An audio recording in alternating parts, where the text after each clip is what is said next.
Salut, bienvenue à ceux qui sont un petit peu matinaux le dimanche. Alors aujourd'hui, je vais pas forcément avancer sur le site parce que je suis sur la partie paiement et je pense qu'il va falloir que je travaille tout seul dessus.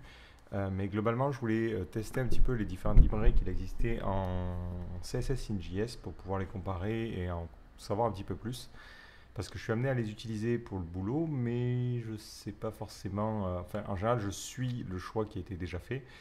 Mais j'aimerais bien tester d'autres choses pour voir ce qui se fait et ce qui est bien ou pas bien. Donc j'ai commencé à créer une application avec NPX React App et l'idée c'est de tester un petit peu comment ça fonctionne. Donc j'en ai repéré quelques-unes. Celle que j'utilise à l'heure actuelle, je crois que c'est JSS. On va taper React sinon on va pas trouver grand-chose. Celle-là, je suis pas foncièrement fan. Celle que j'ai aussi été amené à utiliser, c'était Styled Component. Et j'ai vu mentionner Emotion assez fréquemment, donc je vais l'essayer aujourd'hui. Et peut-être on réessayera les autres, on comparera. Donc voilà, l'idée c'est de faire un petit peu de test tranquillou pour tester les choses. Ce que je vais faire, c'est que je vais modifier ça là et on va simplement s'imaginer qu'on va créer nos propres composants. Donc on va virer ça, on va mettre bonjour les gens. Voilà.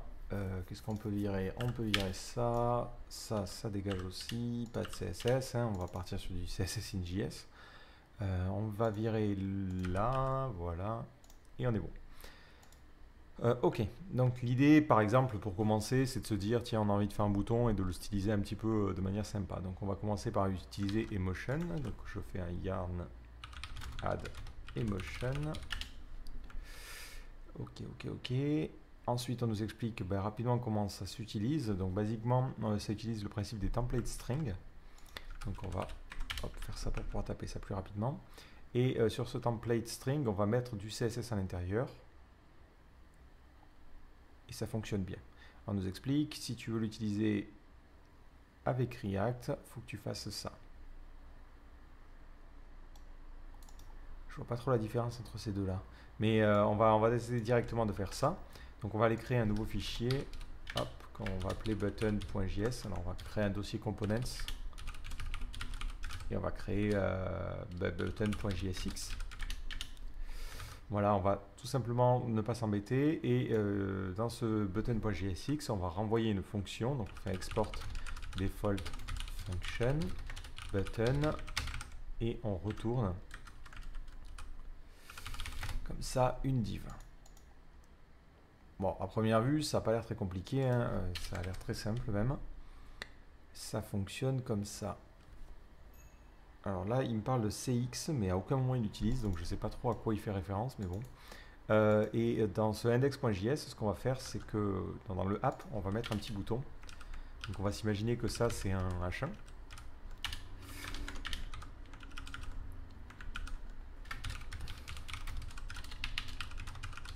Et en dessous, on aura notre petit bouton. Donc le button, ça sera notre composant. Salut à toi, Slack Gaming. Et ça doit être bon.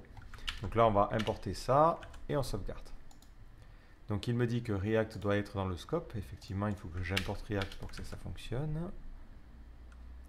Ok, donc là déjà on voit qu'on a le CSS qui fonctionne, c'est assez cool. Alors qu'est-ce que ça fait en vrai? En vrai ça met une classe un peu chelou et on a notre CSS qui est mis comme ça et on le voit c'est mis dans une balise style en haut. Alors ce que je suis, ok.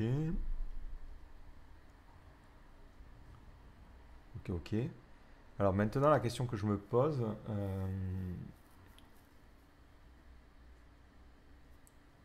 c'est comment il gère ça et à quel point on a des trucs. Alors on va s'imaginer qu'on va créer un nouvel élément que l'on va appeler title.jsx. Et dans ce title.jsx, on va tout simplement créer une div qui aura comme classe title. On va mettre des children en props et on va mettre le children en dessous. En fait, ma question là déjà tout de suite quand je vois ce genre de truc, c'est de me dire est-ce que finalement il ne va pas créer 200 millions de balises style avec si j'ai 1000 ou 2000 composants, est-ce que je vais avoir 2000 balises style quoi. Donc là, on va mettre un font size. Ce qui est un peu chiant aussi, c'est que j'ai pas l'autocomplétion du CSS. C'est logique d'un côté, mais c'est chiant de l'autre. Donc là, on va mettre 2 EM et on va mettre un font weight à bold. Et c'est tout, basiquement. Je sais pas trop ce qu'on pourrait mettre d'autre. Bon, je verrai comment on mettra le style général aussi. Et je vais utiliser le title à ce niveau-là. Donc plutôt que de dire bonjour les gens, je vais mettre un title. Bonjour les gens. Voilà. Donc là, on voit bien qu'on a ça et ça fonctionne bien. Donc première remarque, effectivement, c'est bien ce que j'imagine. Ah non, hop, hop, hop. On va réactualiser. Donc là, j'ai une première balise style qui a l'air de correspondre à notre titre. Ouais, c'est ça. Donc il injecte une balise style pour truc. You simply prefer to use CSS function to generate a class and CX to compose them. Ok. Best when using React with a build environment that can be configured. Server-side rendering, theming work out of the box. Donc là, on nous explique que je peux utiliser ça avec Emotion Core qui permet d'avoir une nouvelle prop qui s'appelle CSS sur mes éléments. Donc on va se dire ça parce que c'est conseillé avec React, donc autant l'utiliser. Donc on supprime nos émotions, voilà. Et ensuite, on va rajouter un yarn add Emotion Core.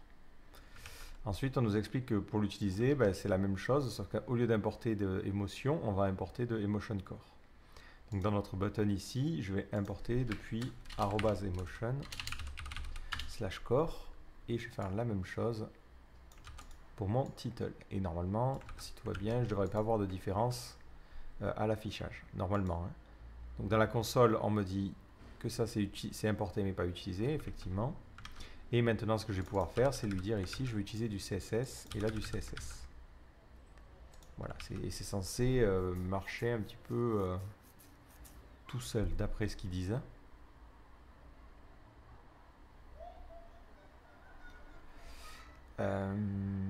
À première vue, ça a l'air assez inefficace. Donc ce que je vais faire, c'est que je vais peut-être couper mon serveur et le relancer.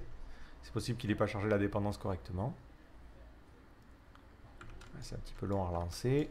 On réactualise. Non. Donc là, déjà, ça part mal.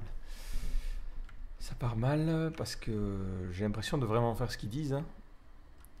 The package require React and is recommended for user. Ok. Similar to style.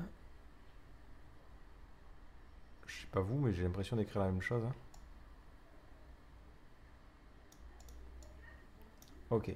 Donc à première vue, il y a un truc que j'ai pas bien interprété, c'est qu'il faut mettre un commentaire là-haut.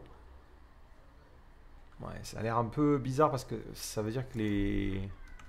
On va tester ça, mais là on va avoir un autre problème, c'est que j'utilise Create React App et j'ai pas des marges de manœuvre assez importantes à ce niveau-là. Donc on nous demande de rajouter des commentaires au tout début.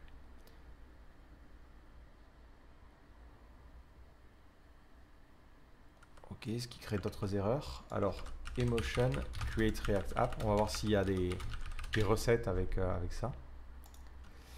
Donc pour la partie installation, on nous explique de l'installer, to use, with styled.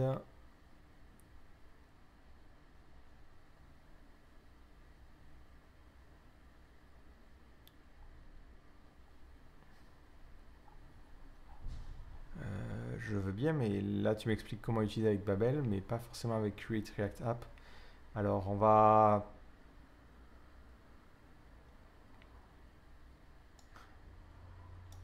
Deux secondes. Ça commence mal, ça commence mal. Alors le Babel RC, il s'écrit comment?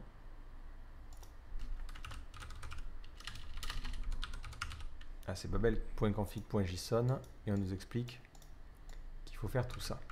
Donc là, on va aller le créer en espérant que ça fonctionne. Donc, on va faire un babel.config.json et on va mettre la config que eux ils donnent en recommandé. Voilà. Une fois que c'est fait, il faut installer ce plugin là pour que ça fonctionne. Ok, donc ça, c'est dans mon domaine de compétences. Et on va relancer le serveur parce qu'on n'est jamais trop sûr. La question, c'est est-ce que du coup, il va prendre en compte notre configuration Babel? Ça, j'en suis pas sûr. Mais je réactualise. Et il est relou. Bon. Pour l'instant, c'est pas l'expérience du siècle, je vous avouerai.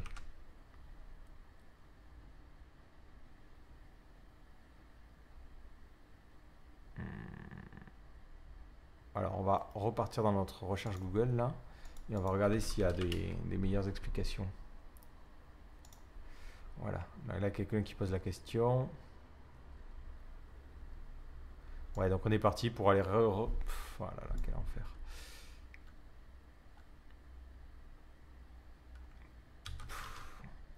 Create React App, c'est un enfer en fait. Là, c'est pas forcément la faute de la librairie, mais ce template, il est tellement pas personnalisable que tu es obligé d'installer un truc pour le personnaliser instantanément derrière. C'est toujours marrant. Marrant, je sais pas si c'est le bon mot, mais c'est un peu relou même. Hein. Hop, voilà.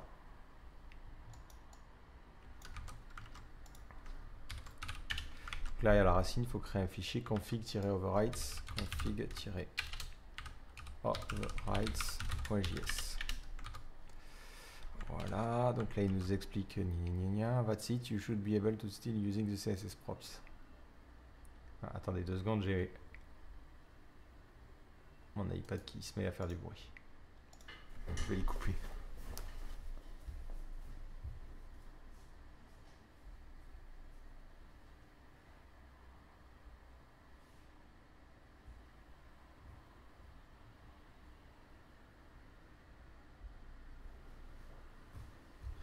Fausse alerte.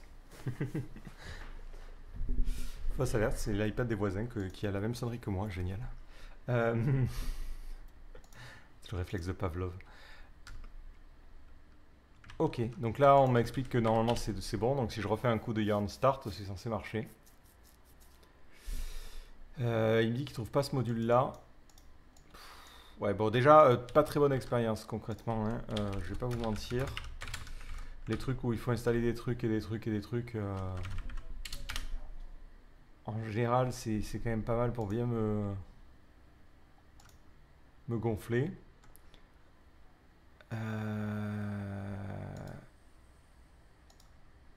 Est-ce qu'on a un add plugin? Donc, vous savez quoi?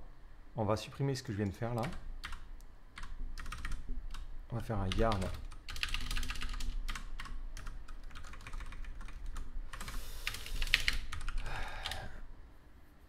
Alors, on va se dire, techniquement on vient de m'expliquer que je peux faire un truc, donc je peux faire un yarn add Babel plugin. Ça on va le laisser de côté parce que je pense que j'en avoir besoin. Mais on fait un add Babel plugin. Et le plugin que l'on va utiliser, c'est le plugin qu'on nous a demandé d'utiliser dans la doc-demotion. On va plutôt se caler sur la doc-demotion parce que c'est ce qu'on nous a dit. C'était où? Il était où ce plugin? Voilà. Donc là, on va faire un... Voilà, on va lui dire charge ce plugin là.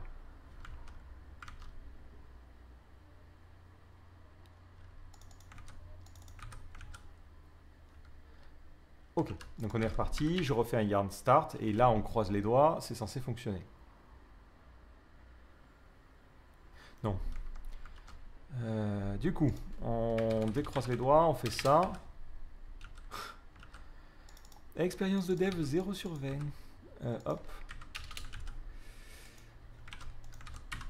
Après, je pense pas être trop con, hein. J'ai l'impression de suivre vraiment ce qu'on nous dit. Donc là, effectivement, il faut que je l'installe, sinon on va pas aller loin. Et si ça marche pas, je vous avouerai que ça dégage et on passe à la librairie suivante.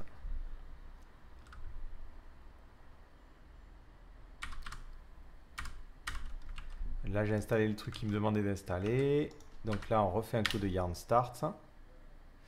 Ça va planter à mon avis à cause des commentaires. Voilà, donc on les retire.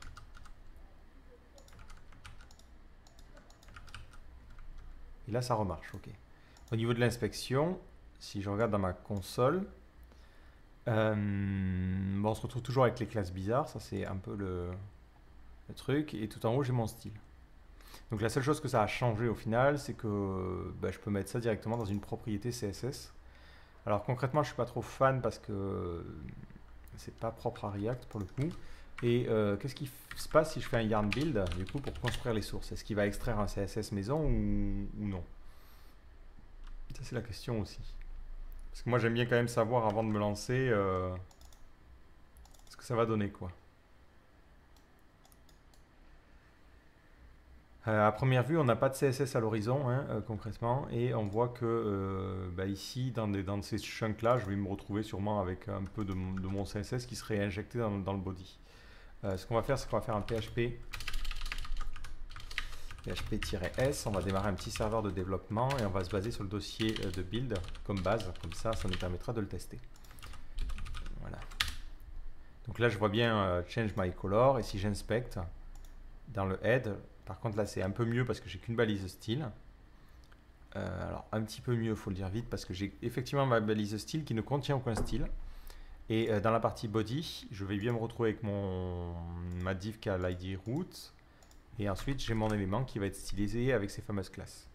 Et là on voit qu'il y a du constructed style sheet. Donc ça c'est, ça veut dire qu'en fait ils ont injecté le CSS, on ne le voit pas dans la page, il n'est pas dans le DOM, mais le CSS a bien été injecté.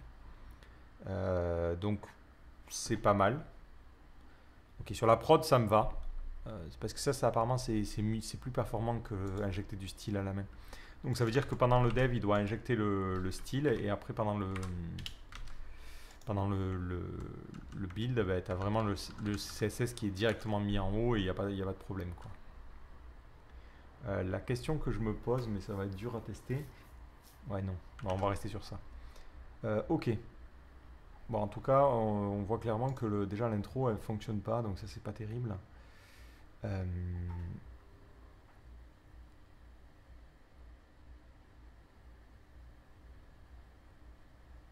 En testant rapidement, si tu importes le code qu'il donne, ton erreur aurait disparu vu que tu importais pas JSX, comme il te demande dans le code.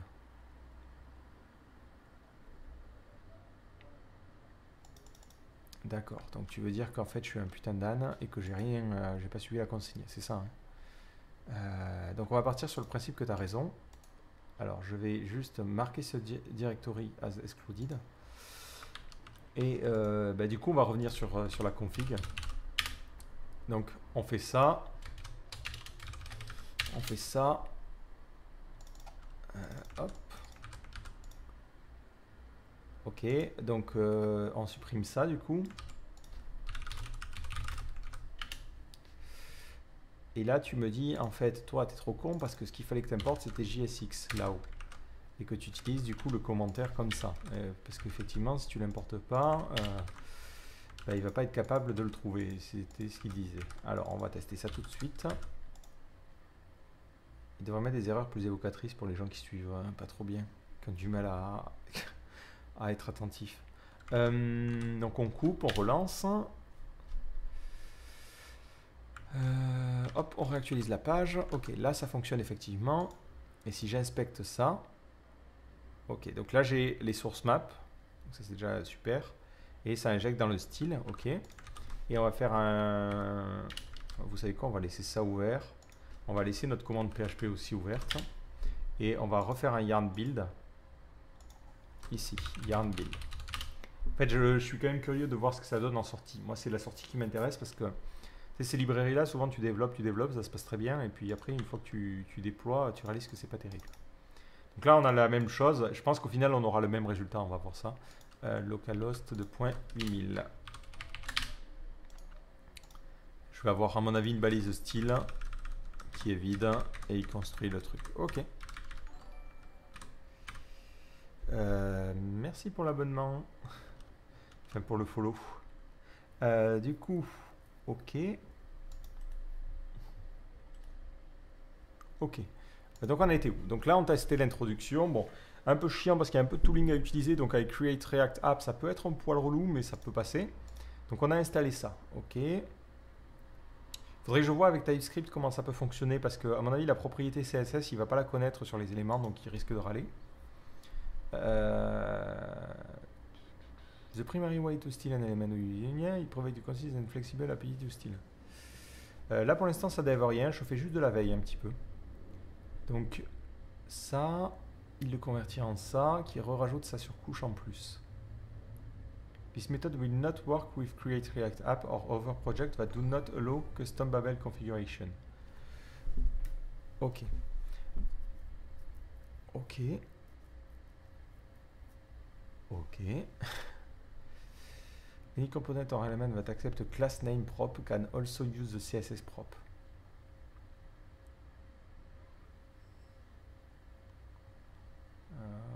Ok. Je prends le temps de lire parce que...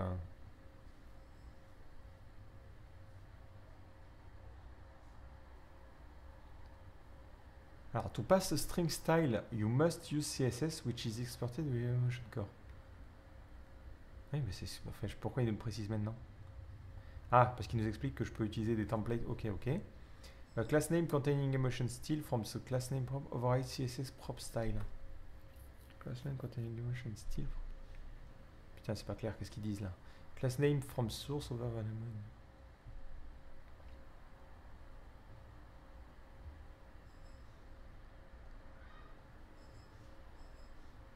Alors, de ce que je comprends, globalement, ça veut dire que ici j'ai un truc, et ensuite j'ai un truc, et là en fait, lui.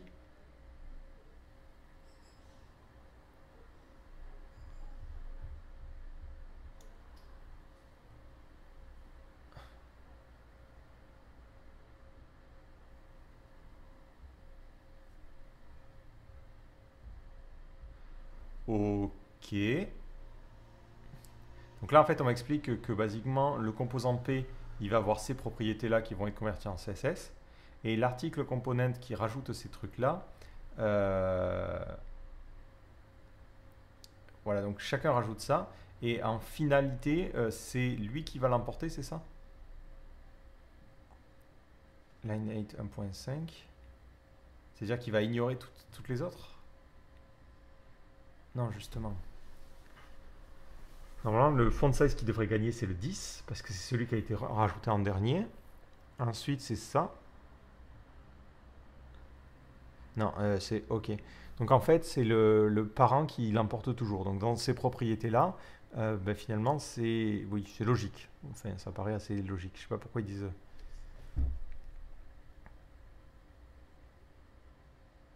If you include the plugin Transform React Inline Element in your Babel React. Alors, qu'est-ce que c'est que ce plugin-là? Qu'est-ce qu'il fait ce truc-là?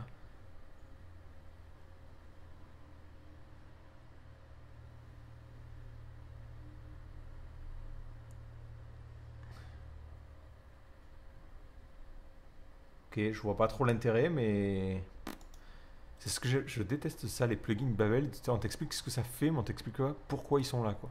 Ok, donc ça on a compris. Les styles de components, c'est une autre manière d'écrire les composants. Je vous passe vite parce que bon, voilà. Concrètement, je ne sais pas si c'est conseillé de plutôt utiliser l'API des styles components. Donc ça va être la composition.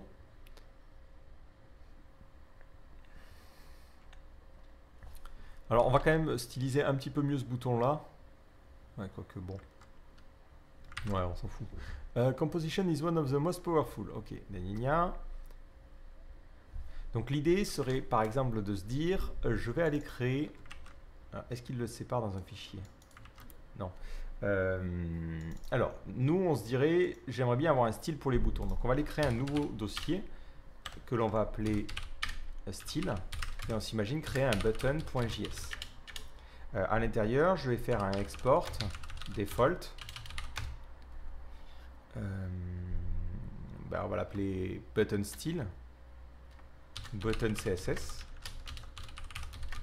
Franchement, je ne sais pas ce qui est recommandé à ce niveau-là.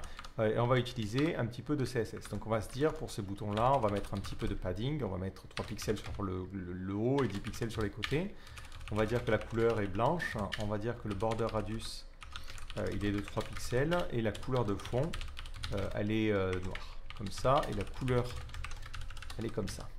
Donc on se dit maintenant, on a exporté cette constante-là. Et ce qu'on aimerait bien faire, c'est l'utiliser ici. Bon, concrètement, je ne pense pas que ce soit la bonne manière, mais voilà. Ici, on va utiliser button CSS. Ok. Et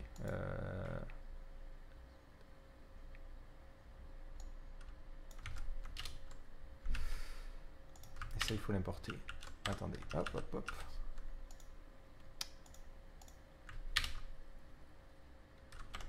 C'est marrant, il n'arrive pas à l'importer. Il sait pas d'où ça vient ce truc-là.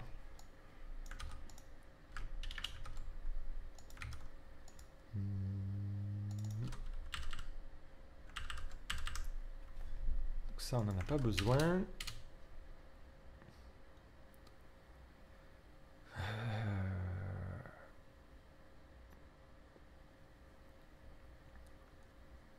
Ouais, je sais pas comment tu organiserais ça en vrai. Bon, ça, l'organisation, on se posera la question plus tard. Donc là, j'ai exporté ça qu'on va appeler button CSS. Et là, on devrait pouvoir l'importer. Ok. Donc là, globalement, ce que je fais, c'est juste que je sépare les choses.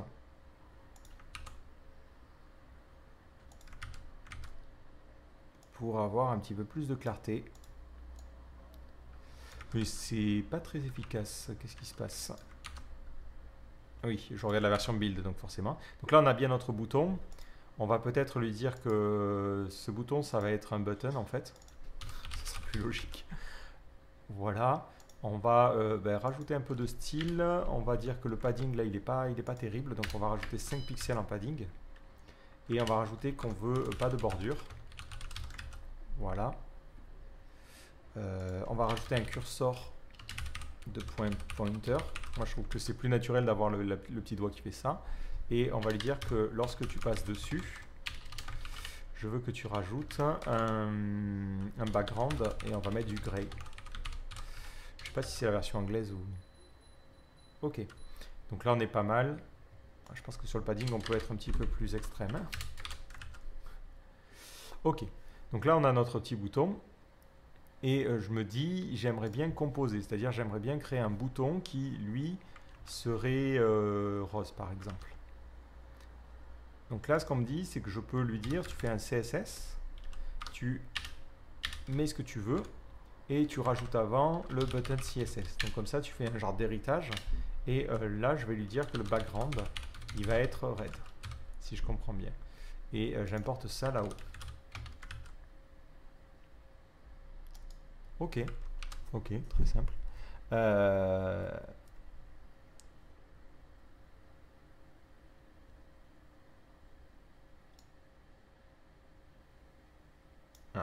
With regular CSS, you can compose style together using multiple class names, but this is very limited because the order, for example, duration.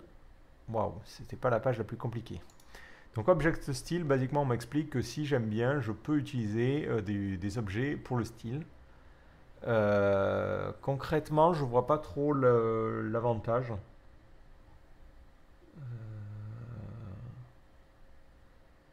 En fait, j'en vois un, mais je me dirais que l'avantage, c'est tout simplement que tu peux passer des props qui seront ensuite utilisés en CSS.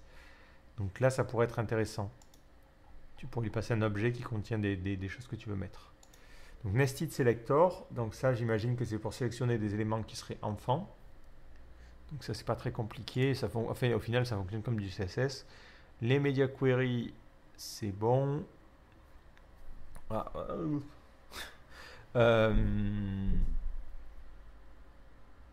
Media query can be useful instead of rewriting them each time. You can move them into constant and refer to variable each over.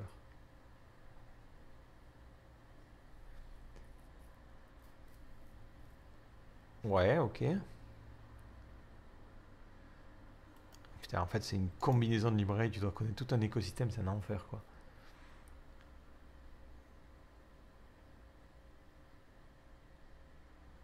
What? C'est quoi ce truc-là?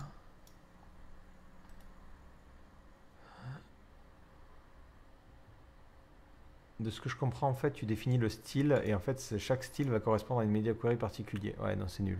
Ça, j'aime pas. Global style. Ah, ça m'intéresse. Donc, si je veux définir le style global, je peux faire ça. Donc, on s'imagine que par exemple, là, j'aime pas trop le fait que ça soit du serif. Donc, ce que je vais faire, c'est que je vais aller dans mon app.js. Je vais créer une balise globale. Là, pareil, mon IDE est aux fraises, on est d'accord. Donc, on va importer ça. Et on va importer JSX du coup. Et on va expliquer à notre système qu'on veut utiliser JSX. Voilà, et on va dire que pour notre CSS global, on veut que le font family soit en sans sérif. Je me pose une question. Alors attendez, on va tester ça.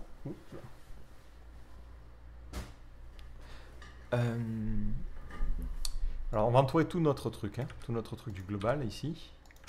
Et on veut mettre le style sur le body, basiquement. J'ai un punaise de moustique qui me tourne autour, je vous jure, c'est... Il a décidé de me faire chier, il est là depuis 2 jours, quoi. Dès qu'il se pose, je peux pas le choper, quoi. Et on va dire qu'on va rajouter un petit peu de padding de 50. Et oui, forcément, l'autocomplétion ne marche pas parce qu'il ne comprend pas notre IDE qu'on est... ok, donc là on nous explique strings are not allowed. Oui, effectivement, j'ai pas utilisé mon petit helper CSS. Ok, on y est presque. Qu'est-ce qui râle là? Qu'est-ce qui râle? If it look like your CSS prop, did you mean that you use still inside? Ok, donc pour global, ça prend pas CSS mais ça prend styles. Ok, c'est un peu arbitraire mais ok.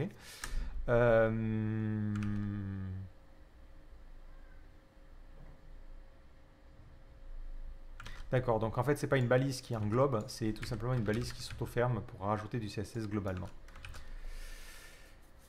Ok, donc ça fonctionne plutôt pas mal. Ça fonctionne plutôt pas mal. Est-ce que c'est utilisable avec React Native? Je ne sais pas. Emotion. Pour React Native, je sais pas du tout.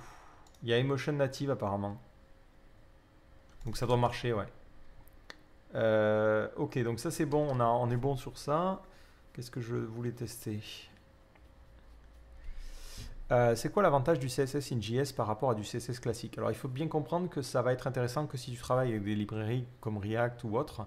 Alors pour ces librairies-là, en fait, le problème que les gens ont, alors, je tiens à préciser, moi je ne suis pas forcément fan du CSS in JS, mais j'ai été amené à l'utiliser pour les projets pour lesquels je travaille.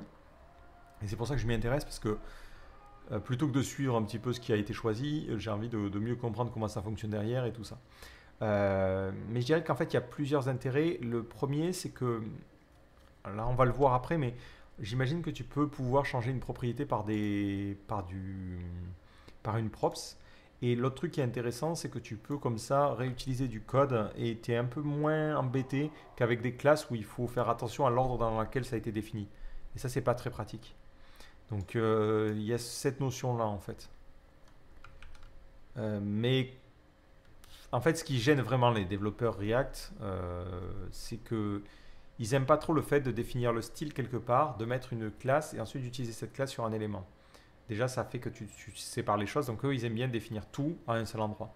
Ils aiment bien aussi l'idée que tout le CSS in JS que tu vas définir ici, il ne sera propre qu'à ce bouton. Il ne va pas affecter les autres éléments du site. Donc ça permet d'avoir des éléments qui ont leur propre style et qui sont vraiment isolés du reste. Un peu comme des custom elements avec du Shadow DOM par exemple.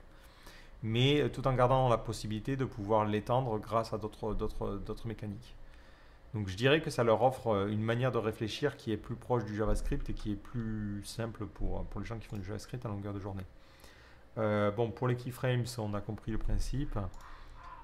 Donc ça, c'est une question que je me pose, c'est comment tu attaches des propriétés au CSS. Par exemple, on peut s'imaginer que sur le bouton, si je prends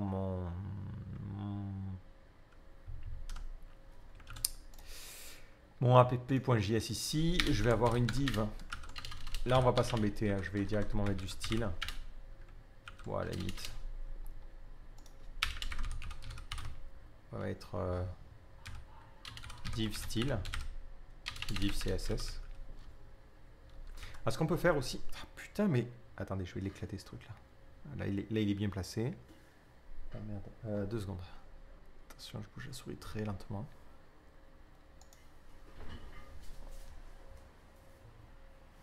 Ne faites pas de bruit. Fuck, il s'est cassé. Ah non, non. Ah, putain. J'en peux plus des moustiques, j'en peux plus. Oui, donc là, on va utiliser des... Ah, il me rend dingue, quoi. En plus, il me chope, je sais pas comment il fait, quoi. Donc là, on se dit, c'est quand même, ça serait pas mal de pouvoir se créer un style component. Donc on va prendre leur API ici. Donc on va prendre ça. Donc on va importer... ah ouais, il faut carrément avoir ça en plus. Ok, cool, cool, cool, cool.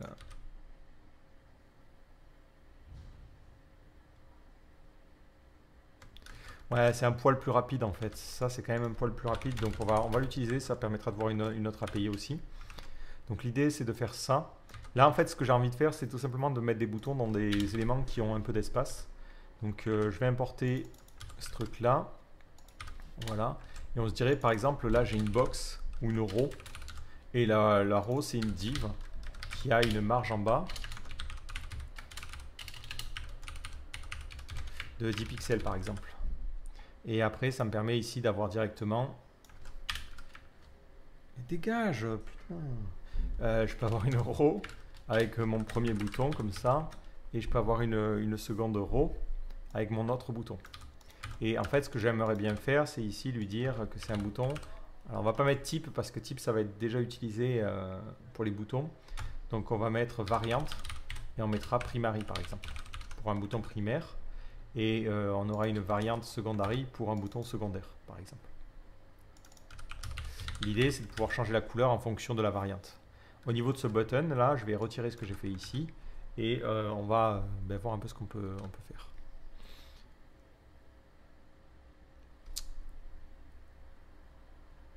Sauf que j'ai quitté la page où j'étais, c'est ça? Ouais, cool, cool, cool. Donc on était à Attaching Props.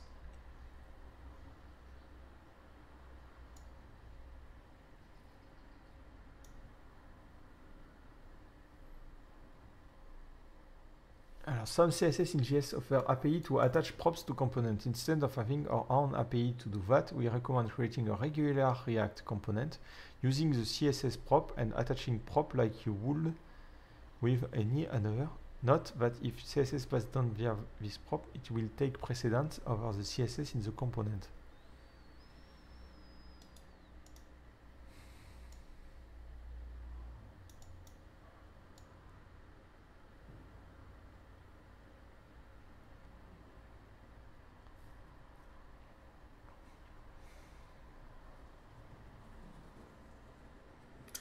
Je n'ai absolument rien compris.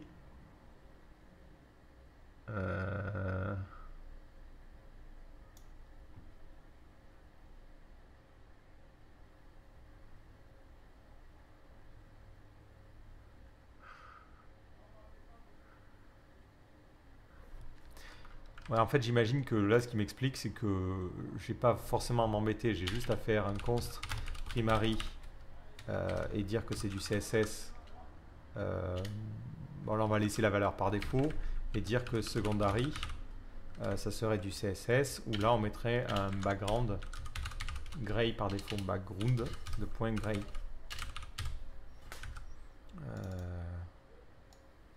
Vous savez quoi, on va même faire const variance. On va mettre un objet comme ça, comme ça.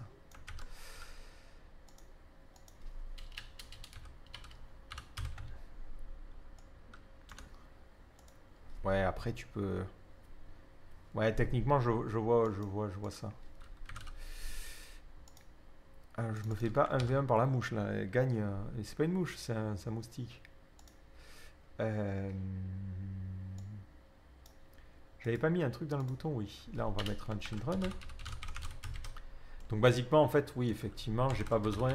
En fait, ce qui se passe souvent dans certaines librairies, c'est qu'en fait, tu prends les props et tu changes le CSS à la volée. Mais vu que tu as une histoire de précédence, bah, tu peux l'emporter, quoi. Alors après, on va essayer un truc un peu plus funky. Et là, je me demande comment il va gérer ça. Donc, il suffit de lui dire ici, j'aimerais bien que tu utilises en plus variance. Et tu prends la truc qui correspond à la variante qui serait envoyée ici. Comme ça. Voilà, et là, on a la variante. Donc, on voit que ça nous donne deux CSS.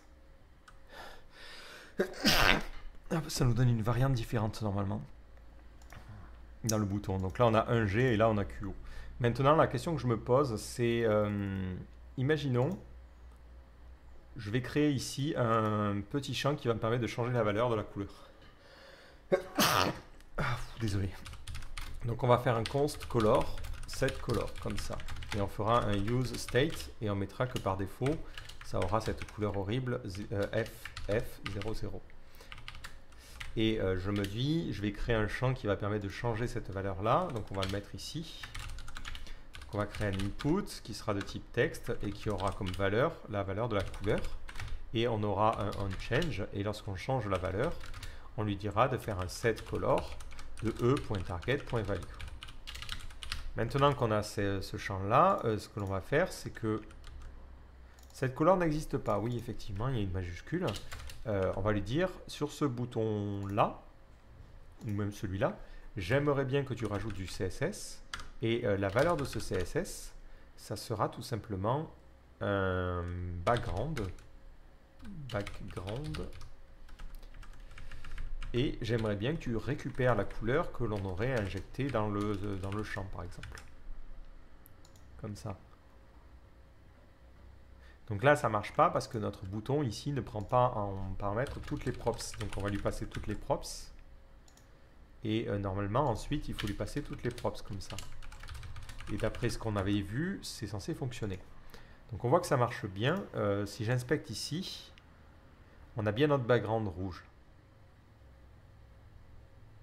Si je change la couleur, on va faire du 00FF00. Ça marche bien.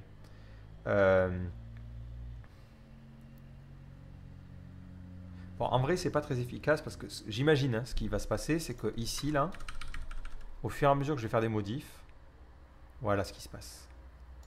Il va injecter des tonnes de CSS en fait. Vous voyez, dès que je fais une modif, voilà, tu te retrouves avec tu blendes ça quoi.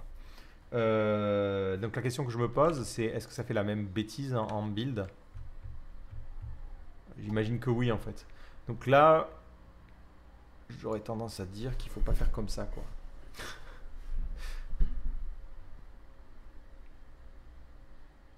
Ça veut dire qu'à chaque fois que tu changes une valeur, il doit faire tout un truc. En vrai, là, mieux vaudrait mettre une balise et un attribut style quoi. Là, ça serait plus pertinent de se dire ouais non mais là c'est bête ce que tu fais. Rajoute plutôt du style et tu vas mettre un background et tu vas mettre la valeur qui est associée quoi comme ça. C'est plus pertinent parce que tu veux changer, tu veux pas vraiment créer des nouvelles classes à la volée quoi. Donc là, si tout va bien, j'obtiens le même résultat et ça change pas. Ok, cool. Alors le theming. Add a theme provider to the top level of your app to access the theme with props.theme in a style component or provide a function that accepts the theme as the CSS is laid out in the documentation. Ok, donc là je me dis par exemple, ce que j'adorerais avoir, ça serait un système qui me permettrait de changer le style général du site et de pouvoir lui dire, j'aimerais bien pouvoir avoir un thème dark typiquement. Donc à ce niveau-là, on a un theme provider que l'on doit importer depuis machin et on va le mettre dans notre index.js ici comme ça. Donc on l'importe depuis emotion timing qui n'a pas été importé, donc on va l'ajouter. C'est beaucoup de lib. Ensuite on fait un theme provider, on va le mettre ici. Donc on va entourer toute notre application de ce fameux theme provider. Et ensuite, on nous explique que je peux lui passer un objet qui contient des trucs, comme ça, par exemple. Donc, on crée un objet qui contiendrait le primary et ce serait hot pink. On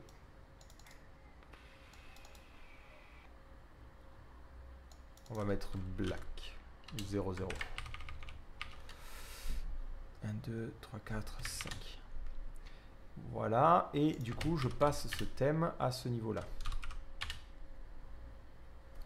Donc on aurait par exemple ici un light theme et ensuite on aurait une autre constante ici qui serait dark theme et ça serait inversé. Donc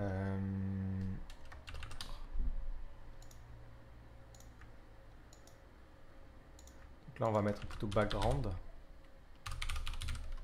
Ensuite on aurait color. Donc là on mettrait du blanc color et on inverserait pour l'autre cas. Ok, Donc on va lui dire que par défaut, c'est le light theme qu'il doit utiliser. Et ça ne change rien. Maintenant, on va créer un bouton qui permet de toggle et de passer d'un thème à l'autre. Donc on va faire un bouton. Changer de thème. On va utiliser le button ici. Ouais, alors il faut l'importer. Ok. Donc quand je vais cliquer ici,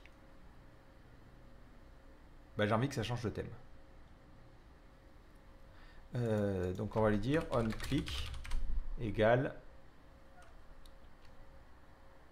Ouais, mais en même temps, non, c'est pas ici que je devrais le faire, quoi.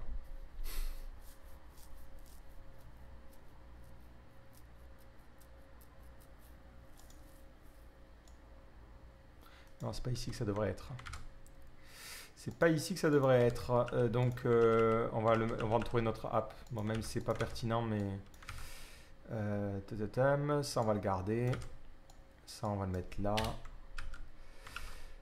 Attendez, on va tout garder comme ça, voilà, et on va lui plutôt mettre ça dans le app parce que c'est plus pertinent. Donc là on a notre theme provider, on entoure tout ça de notre theme provider.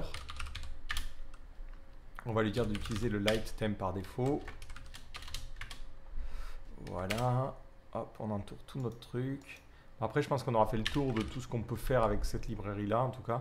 Mais on voit comment elle fonctionne. Elle injecte du CSS dans le head et dans le cadre du prod, elle injecte via le construct le use. Enfin, je ne sais plus comment c'est cette API.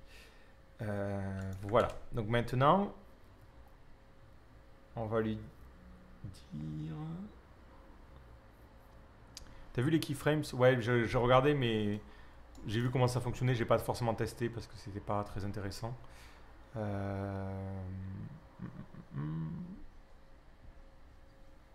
Là, je vois au passage que j'ai perdu la couleur over.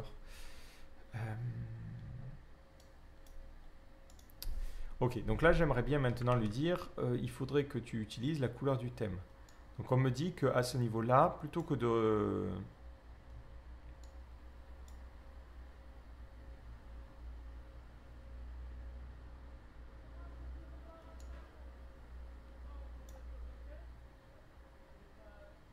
Plutôt que d'utiliser... Ok.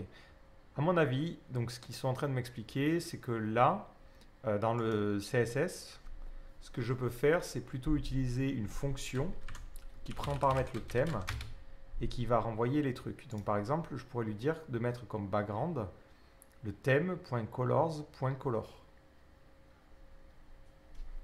Si j'ai compris, hein. Là on va essayer. Donc là je fais un theme.colors.color. Ok. À première vue, ça fonctionne. Si je regarde mon body, j'ai un background qui a un nombre de F qui n'est pas bon. Il manque un F. Ok. Donc là, c'est bon. Maintenant, on veut ce fameux bouton pour changer de thème. Donc on va lui dire, quand tu cliques sur ce bouton-là,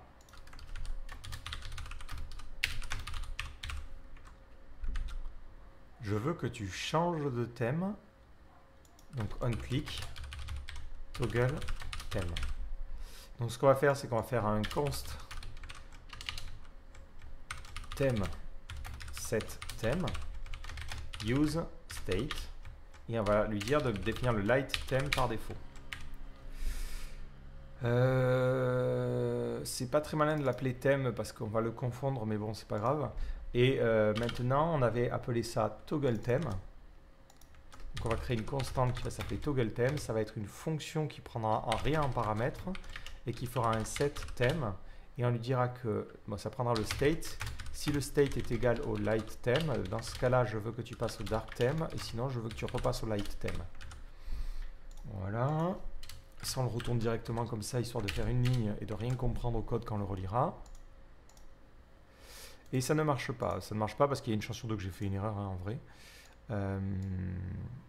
Thème is assigné, ouais. Donc dans le thème provider, je passe ça. Ok. Donc maintenant, si je prends mon bouton, par exemple, je peux lui dire à ce bouton, je veux que tu prennes en paramètre le thème. Et là, tu auras comme background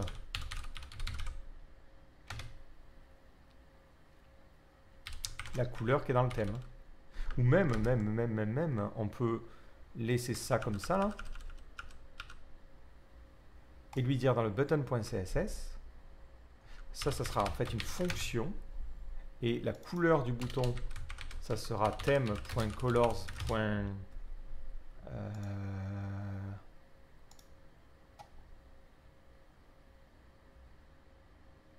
Color et le background, ça sera background. Vous voyez, ça fonctionne. Donc mon bouton ici devrait changer de couleur. Function that are interpolated will be stringified. If you want to have a CSS call based on props, create a function that return a CSS calls like ligne. Incompréhensible.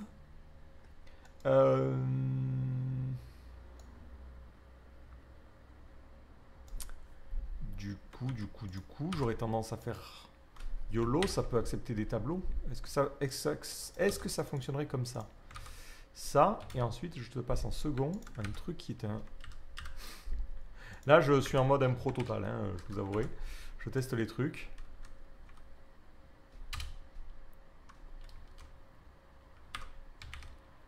Mais d'après ma compréhension, ça devrait marcher. Et ça ne marche pas.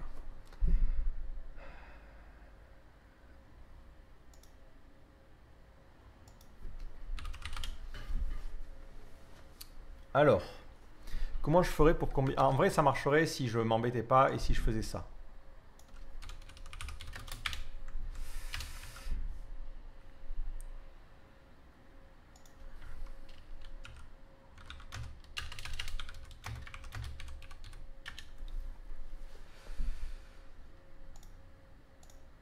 Et encore, c'est pas ouf.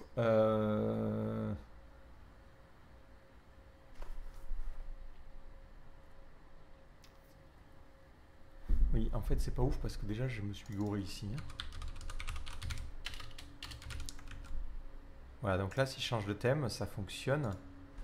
Sauf que la couleur n'est pas bonne. Pourquoi la couleur n'est pas bonne? Parce que je l'ai redéfinie ici. Ok, donc là, on a bien notre système, mais je me demande comment tu combines en fait avec ça, là, par exemple.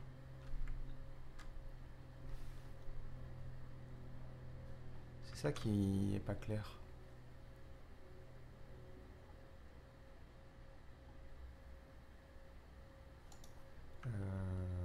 Bon, je me demande si on va pas laisser ça en suspens. Ou peut-être... Ouais, non. Je me dis, je peux faire ça 2 fois, mais...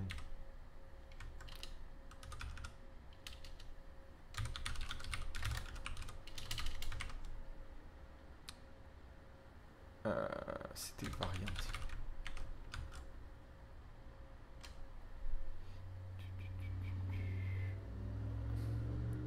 Je vais revenir dans mon app.js. Ce bouton-là, on lui avait donné une couleur. Je vais prendre le même bouton, mais je ne vais pas lui redonner de couleur. C'est pour pouvoir tester. On va mettre bouton secondaire. Bouton primaire. On va enlever ça. Voilà.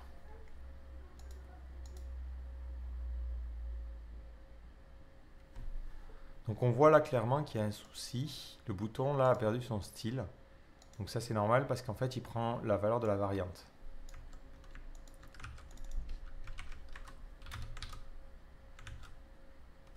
Et ça il acceptera. Non, ça il accepte pas. Function that are interpolated in CSS calls will be stringified.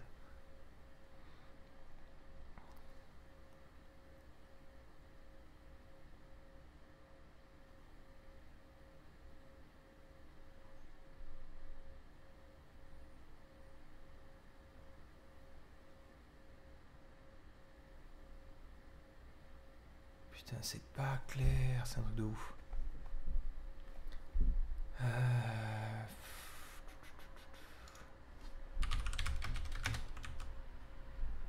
Je sais pas pourquoi il râle en fait.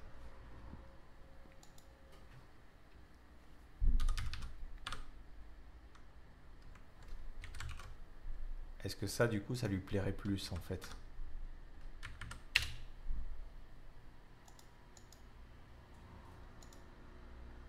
Ça, je pense que ça va lui plaire. Ça, il me l'accepterait à mon avis.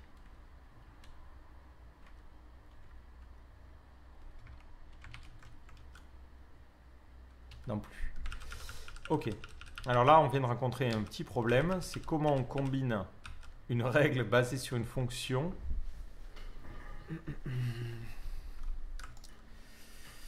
Ça, on va peut-être le ramener ici.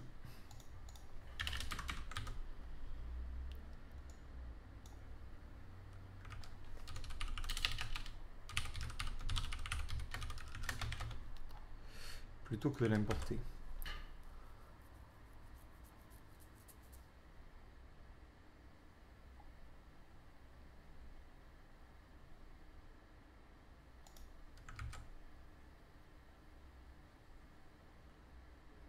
En même temps, on pourrait presque prendre une props ici, lui dire tiens, tu prendras la propriété et en fonction, tu feras quelque chose, quoi.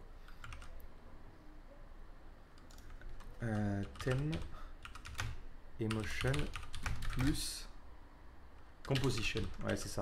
Je cherche comment composer. Alors, punaise, avec des noms comme ça. Ah ben voilà, lui, là, il se pose la même question. I think this is by design as you are using object notation still, but trying to merge two still what I did strings. Yes, I can see the documentation saying you can merge still in an array, but it use CSS and the content which is string.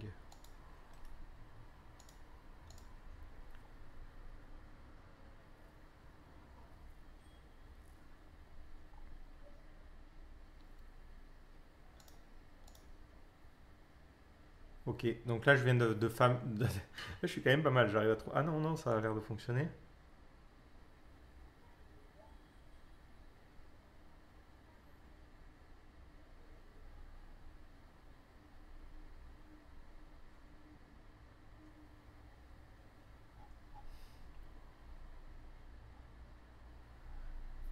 Alors ce qu'on va essayer, c'est peut-être de se dire que la variante là, plutôt que d'être du CSS, ça serait un objet. Voyons si ça lui sied plus. Voilà, donc là j'ai défini ma variante.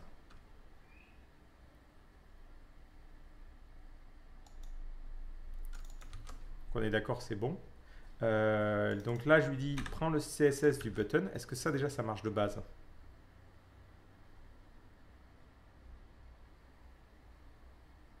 Non, ça marche pas. Mais en fait, peut-être que tu peux faire ça en fait.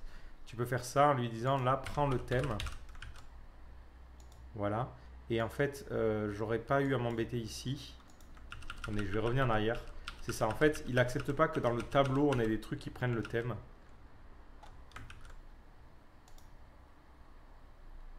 Mais par contre, il va accepter qu'on crée une fonction de thème qui, elle, renvoie un tableau. Bon, à la limite, ça passe, ça passe. Et ensuite, on lui dit d'utiliser la variante.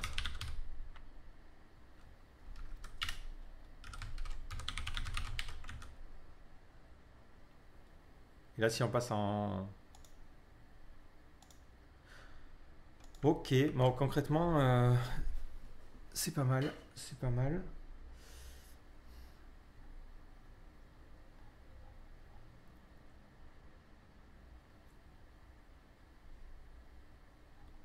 Ça, c'est un peu un cas, un edge case, hein, j'ai envie de dire, mais...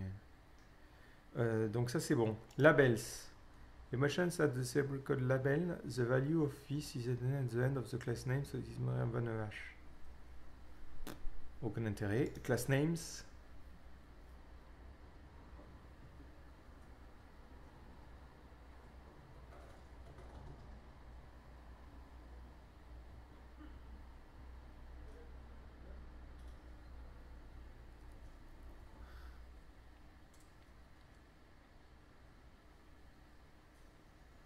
Ok, bon, ça je m'en fous. Cache provider.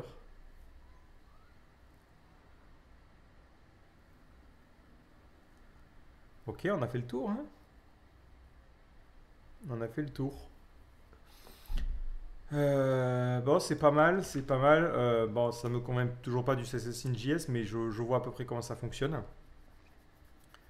Alors, je vais bientôt dev une appli React Native. Je me demande donc si tu penses que cette librairie peut être intéressante ou pour les styles, je reste sur ce que React Native propose. Je pense que React Native n'a pas les mêmes problématiques que ce qu'on en a en CSS. Le problème du CSS, en fait, c'est que nous, côté navigateur, on ne peut pas faire ça. Enfin, on peut faire ça, mais c'est pas très efficace, très performant. Alors qu'avec React Native, toutes les props que tu passes, je pense que c'est comme ça que c'est censé fonctionner. Ça peut être intéressant, mais pour moi, je suis pas sûr que ça soit plus performant. Faut voir, peut-être le côté theming peut intéresser et peut être intéressant. Mais en dehors de ça, ça me semble un peu redondant. Après, c'est un avis, mais ok. Donc celle-là, on l'a fait, on a regardé. Alors, je vais regarder rapidement d'autres. Glamorous, je l'ai vu évoquer, mais ça a l'air d'être de ne plus exister, donc ça c'est fait. Aphrodite. Il y a tellement de choix, c'est un enfer à gérer, quoi. Bon, Aphrodite, il n'y a pas de page, ça n'a pas l'air très joli. Donc, ça se renvoie sur YouTube. En plus, c'est PayPal Engineering, donc non merci. Ok, j'abandonne. Alors, on a JSS aussi que j'ai utilisé.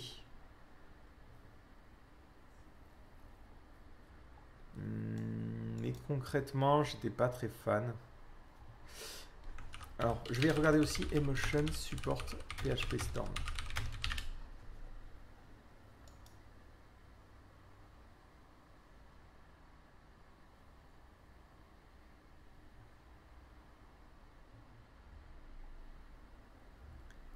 Merci pour l'abonnement One Click sur Internet.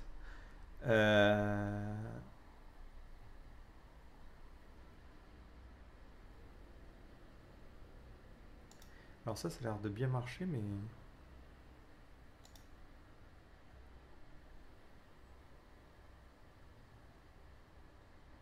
Ok, on va essayer ça, donc on va l'installer.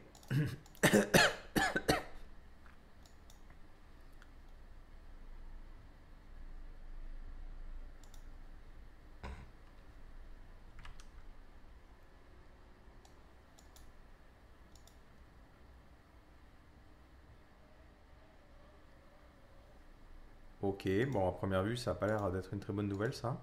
Je vais couper mon IDE et le relancer, on va voir ce que ça donne. Et là, le truc, quand tu l'installes, il plante. Donc, un des problèmes du CSS in JS, à mon sens, c'est tout ce qui est tooling, en fait, parce que tu perds toute l'autocomplétion, tu perds toute la... Donc, l'idée, c'est de voir s'il existe des plugins pour PHP Storm, en tout cas. Je sais qu'il y en a beaucoup pour Visual Studio Code, parce que bon, vu que c'est en Node.js, c'est plus facile de développer des plugins. Alors, est-ce que le plugin s'est installé? Donc à première vue, de ce que je vois là, on voit que mon IDE, là, il colorise les choses. Donc ça veut dire qu'il a l'air de comprendre. Et si je fais un background color, ok. Donc là, on a l'autocomplétion du CSS comme on l'aurait pour du CSS classique. Donc c'est une très bonne nouvelle. Ça veut dire qu'on peut travailler avec cette syntaxe horrible, mais sans s'embêter.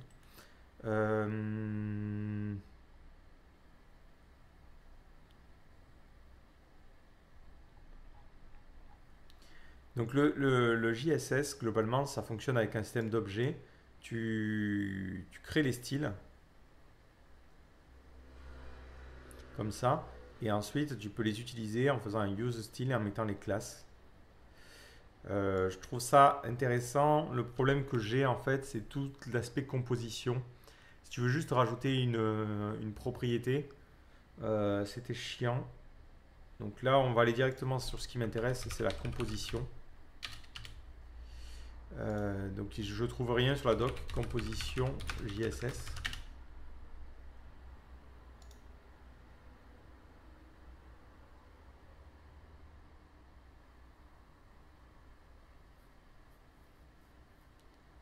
Donc il faut utiliser un plugin, c'est même pas supporté nativement, donc pas fan. Les composants styled, donc ça c'est, je dirais, l'un des premiers trucs que j'ai pu voir avec le CSS in JS. Donc globalement, c'est que tu stylises un élément et tu te retrouves avec un élément qui a son CSS, basiquement. Et tu peux prendre des props et faire des trucs en plus. D'ailleurs, est-ce qu'on a regardé ça?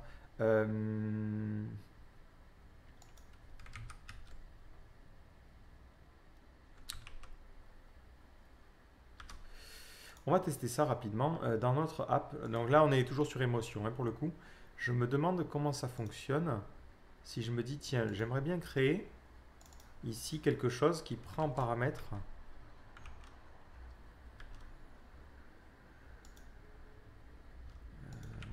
Est-ce que ça fonctionnerait? En fait, est-ce que ça fonctionne? Donc je lui dirais, tu prends en props un truc, genre tu prendrais le spacing. Tu lui donnerais une valeur par défaut de 10 pixels, de 10. Et tu nous renverrais l'espace.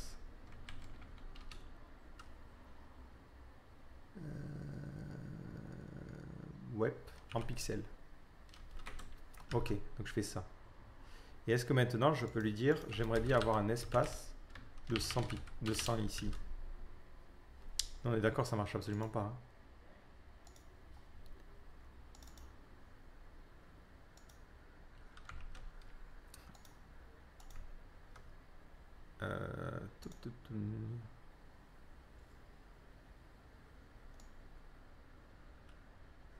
Alors ça marche pas, peut-être parce que je l'ai écrit n'importe comment. C'est aussi une très bonne possibilité.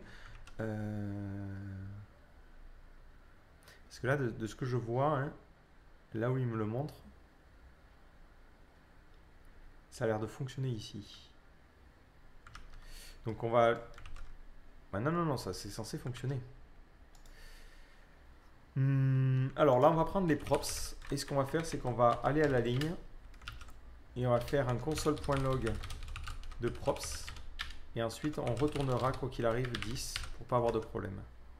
Je regarde dans ma console. Et là, j'ai bien une props qui s'appelle space.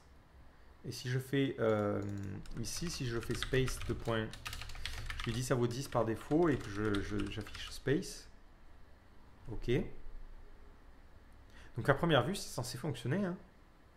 C'est censé fonctionner. Et je retourne space. Ça ne marche pas. Oh, putain. Il faut me dire quand j'écris des bêtises pareilles. Ça marche tout simplement pas parce que je suis très con. J'ai mis l'espace de 100 pixels sur la dernière row. Donc forcément, je vais pas voir grand chose, quoi. Donc on va le mettre ici. En fait, moi, c'est ce que j'aime bien avec cette API là. C'est que tu peux rapidement créer des éléments qui ont juste des variations en CSS. Après, ce qui me dérange un petit peu, c'est que finalement, en fait, tu as du CSS qui est généré à la volée. En fait, sur le cas d'une application où tu as vraiment des tonnes et des tonnes de variations, j'ai peur qu'à terme, tu aies des milliers, des milliers, des milliers, des milliers de règles, de classes CSS qui vont se mettre en place. Et que, en termes de performance, tu te retrouves avec le navigateur qui galère parce que il a 7 millions de règles CSS et il a du mal à les utiliser, quoi. Alors techniquement, le nombre il peut pas grandir de manière complètement infinie, mais comme on l'avait vu quand on change la couleur, là effectivement on peut se retrouver avec des valeurs qui grandissent. Alors pour le cas de l'espace, ça rajoute, mais ouais, à voir. Merci Thibaut pour le Prime. Ouais, donc du coup, bon, pour l'instant, Emotion c'est ma favorite, hein, parce qu'elle propose un petit peu un mix entre les deux. Style Component, lui, je crois qu'il marche qu'avec. Alors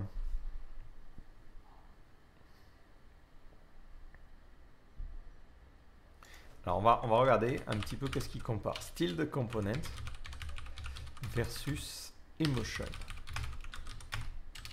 Parce qu'Emotion, ça a l'air d'avoir une API qui est plus large. Alors là, on est sur Spectrum Chat. Là, moi en général, je fais Reddit. Reddit, ils ont toujours des avis bien tranchés sur les trucs. Voilà, hop.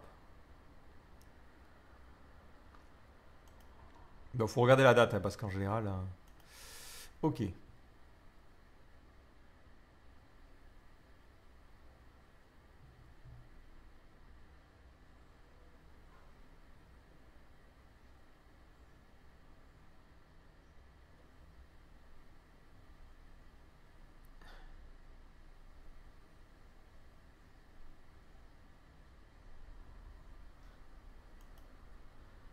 Alors voyons si c'est toujours vrai, il faut faire gaffe.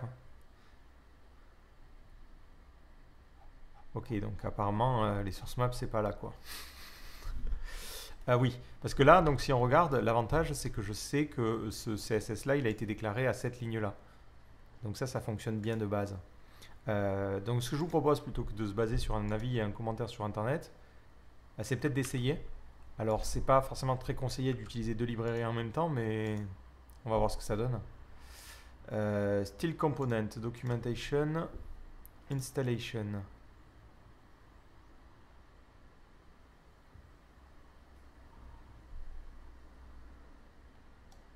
Ouais, en même temps, en vrai, ça peut pas marcher parce que ça rajoute pas de tooling.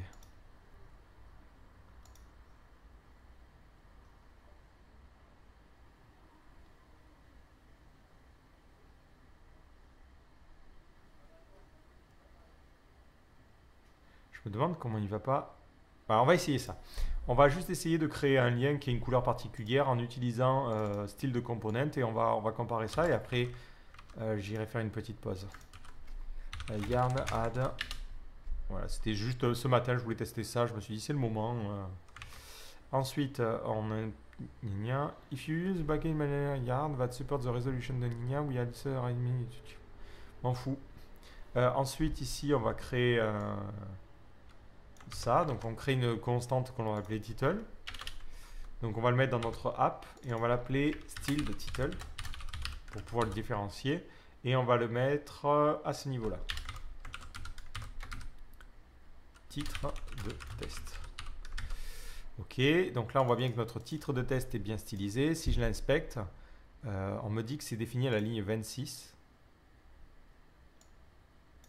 Bah, basiquement ça fonctionne. Alors peut-être c'est vrai que ce qui peut se passer, c'est qu'en fait, ce qui se passe, et c'est assez logique, c'est que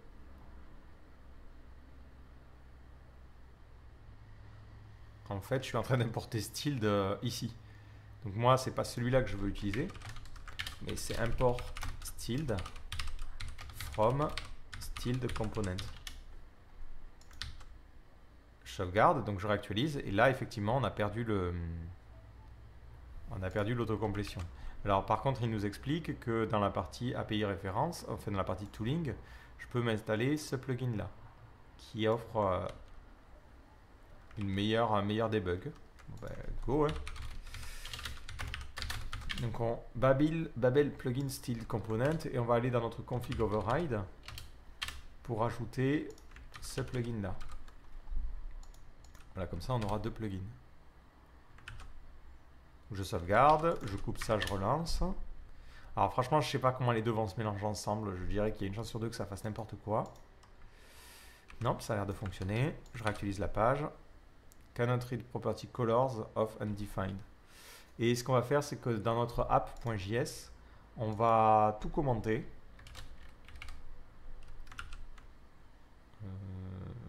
On va même enlever ça.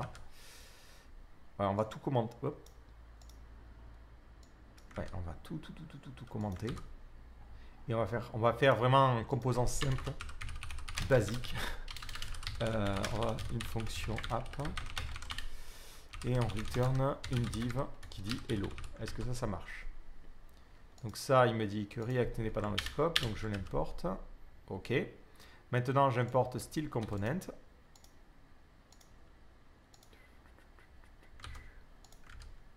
Alors après, est-ce que vous pensez que ça peut être intéressant? Enfin, oui, je ferai faut que je fasse une vidéo dessus. Après, le problème, c'est que je suis partagé. En fait, j'ai du mal moi-même enfin, je suis pas 100% convaincu, donc c'est un peu bizarre de faire une vidéo sur un truc qui me convainc pas, mais en tout cas, Emotion, ça peut être intéressant à présenter pour ceux qui, comme moi, ont été confrontés avec d'autres librairies. Je la trouve plutôt intéressante quand même, hein, par rapport à ce que j'ai pu être amené à utiliser, notamment style component et JSS. Je trouve que finalement, c'est un bon compromis. Ça permet de combler les lacunes que j'ai avec les autres, et ça, c'est quand même pas mal. Bon, clairement, il n'y a pas les sources maps, hein. On a beau tourner le problème dans tous les sens. Les classes qui sont utilisées, elles sont là. Alors peut-être dans la partie component.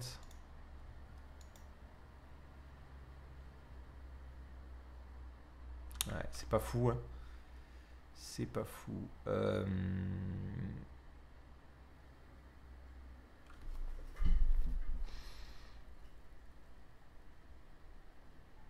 Ouais, pourri, pourri, pourri, pourri. Donc, ce que je vais faire, c'est que je vais revenir sur ça. Et je vais tester un dernier truc, c'est le nom qu'il a donné au composant qu'il a wrappé. Voilà, hop. Et dans mon config override, on va enlever ça. Hop, je coupe, je relance.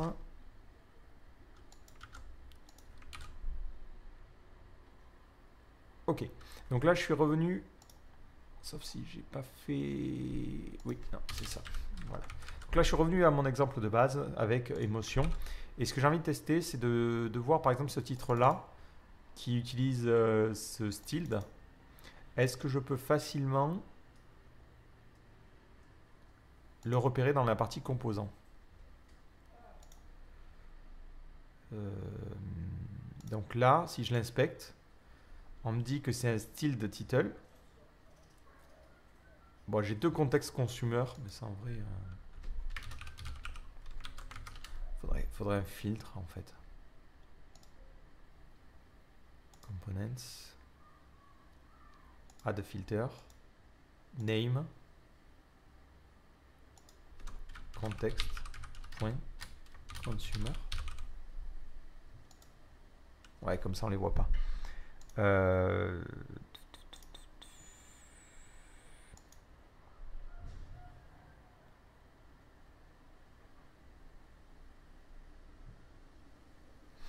L'autre truc que je me demande, c'est tiens, est-ce que lui... Ouais, c'est chiant, c'est qu'il rajoute des props là. Ah, mais il les rajoute là. Dans notre bouton, on a ça. Qu'est-ce qui se passe? Tiens, si dans mon index.js, dans mon app.js, je venais à ce niveau-là à lui dire, tiens, j'aimerais bien que tu rajoutes, si tu veux bien, hop, du CSS et tu vas rajouter un font weight. Donc là, on voit qu'on a l'autocomplétion hein, en bold. Donc là, c'est hop. Donc là, c'est bold. Et qu'est-ce que je reçois en propriété du coup sur ce bouton, sur ce second. Oui, c'est le second bouton ici là. Donc là, on le voit, ce second bouton. Je vais arriver à le sélectionner. Il reçoit une propriété class name. Ok. En fait, ce qui me dérange un tout petit peu, est-ce qu'on ne pourrait pas lui dire ici, c'est quoi CX d'ailleurs dans le emotion CX?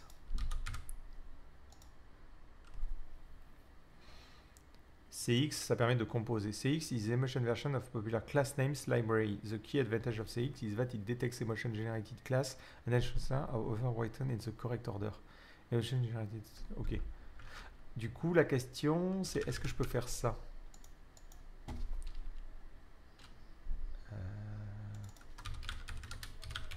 Si je voulais vraiment définir moi-même le class name, est-ce qu'il m'autoriserait à le faire?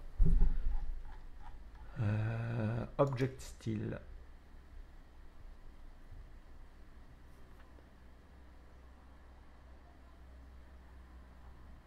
Ouais, mais si j'ai pas envie d'utiliser...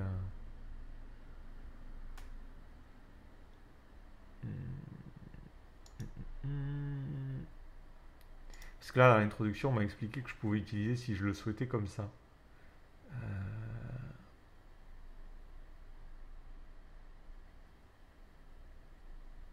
Bon, en fait, ils ont pris tout ce qui se faisait ailleurs. Ils ont dit, tiens, on va faire pareil, mais chez nous.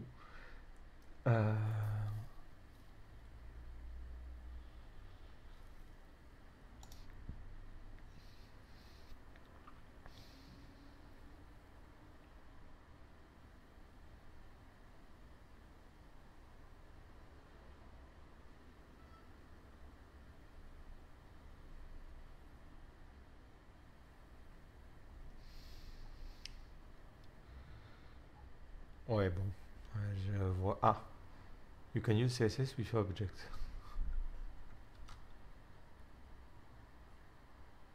Ouais, bah, c'est ce que j'ai fait. Hein. J'ai appelé CSS avec un objet. Add pink, CSS, tu passes un objet. Ensuite, tu utilises. Ah, il faut utiliser la propriété CSS quand même.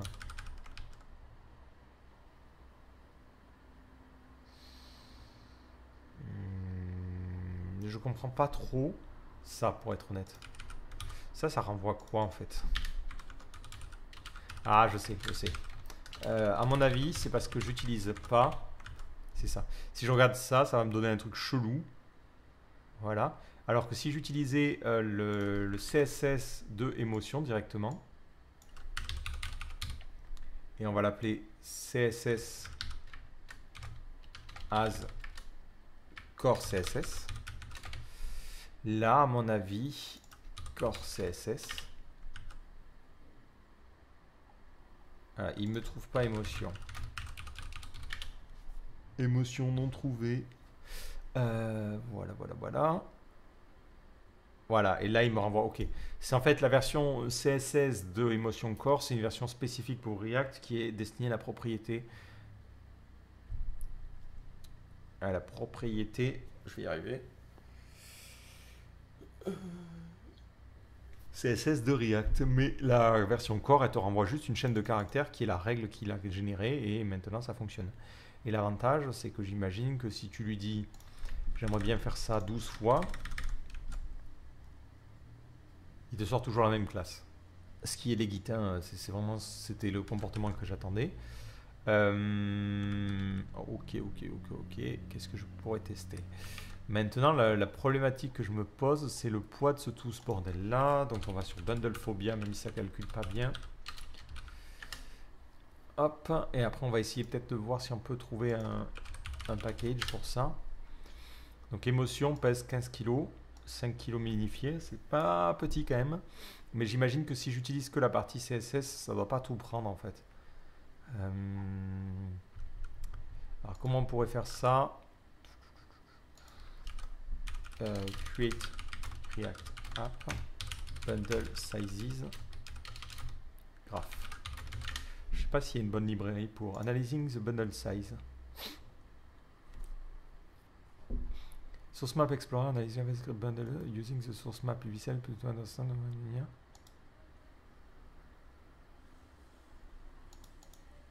To add Source Map Explorer to create React linear. Ok. Ben ça a l'air pas mal ça, hein, concrètement. Donc on va essayer de l'installer. Je suis pas forcément familier avec cet écosystème là. Donc je fais ça. Je rajoute un analyze et je fais ça. Je vais dans le package.json. Donc ma question maintenant, c'est de me poser la question de savoir combien ça coûte d'importer ce truc là par rapport au reste. Voilà. Est-ce que ça pèse un âne mort ou pas? Ok, ensuite on a juste à faire un yarn build et un yarn build and yarn analyze. Donc là il va construire pour la prod. Bon après là j'ai pas été très malin parce que j'ai importé tout. Donc ce qu'on va faire c'est que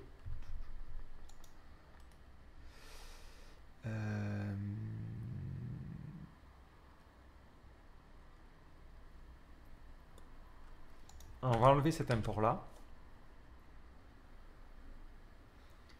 De toute façon on s'en servait pas hein, concrètement. Ok. Donc là on relance.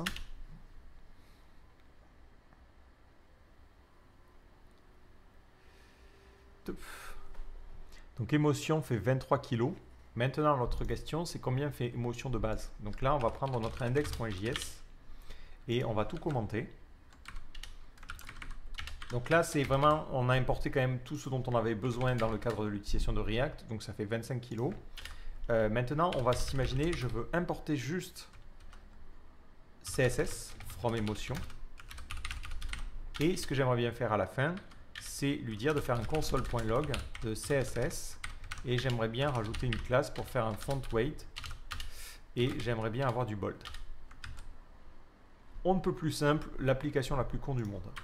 Je fais un yarn build, yarn analyze. Voilà, donc là on est sur ça. Et on voit qu'émotion est passé à 13 kg. Du coup, ça veut dire que, basiquement, le tree shaking marche bien. Et on a quand même 13 kg. 13 kg en GZIP, ça doit faire beaucoup moins. Parce que là, je crois que ça doit pas être la version GZIP, non?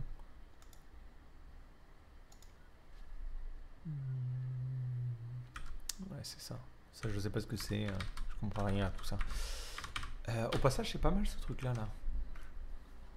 Source Map Explorer. Oui, clairement, mais après, ça reste quand même 25 kilos par rapport à du. Si tu fais du CSS vraiment brut, bah, ça te coûte rien, quoi. Après, l'avantage du CSS in JS aussi, c'est que tu peux faire vraiment du code splitting. C'est-à-dire que si tu as un composant que tu ne charges que de manière asynchrone, tout le CSS qui est lié à ce composant n'est pas chargé. Donc, c'est vrai que c'est intéressant aussi. Mais à 13 kilos, ça va, ouais, franchement, ça va. 13 kilos GZIP.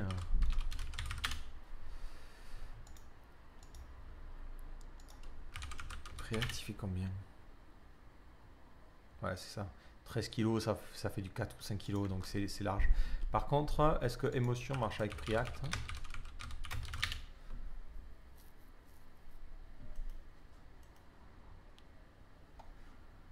Ça optimise aussi ton CSS, hormis vu qu'il crée des classes pour éviter la duplication.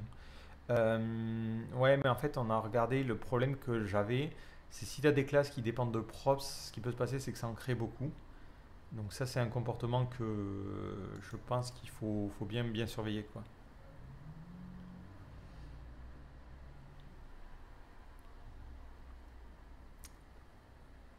Preact Emotion Expert Style, which allow you to use Emotion to create React. Bon, ça faudra que je teste, parce que moi j'utilise plutôt Preact pour le coup. Mais dans les projets sur lesquels je vais travailler, je suis avec du React, donc ça pose pas de soucis. Alors le truc que j'ai pas testé, mais je suis pas encore familier avec l'univers, donc il va falloir que je teste ça, c'est comment ça marche avec TypeScript, étant donné qu'on se retrouve à rajouter quand même, mine de rien, une propriété qui s'appelle CSS, qui est inconnue au bataillon, euh, pour nos composants ici. Tu vois, ça là, je me demande comment ça va se passer, comment ça va être supporté. Mais concrètement, là, de tout ce que j'ai pu essayer, j'aurais tendance à dire qu'Emotion est la meilleure des trois entre CSS in JS, Styled Component et Emotion du coup. Bon, ils ont un logo qui est pas terrible. Par contre, ça c'est vraiment pas top. Mais je pense avoir fait le tour. Bon, après, il y a marqué TypeScript, donc ça doit fonctionner, hein.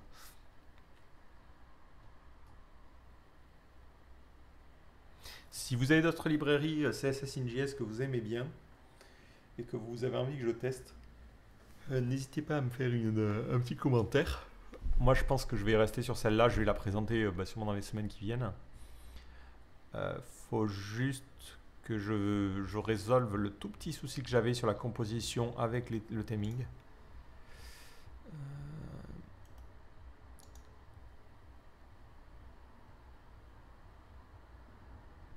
Je vais juste regarder un petit peu plus. Donc, ça, le thème.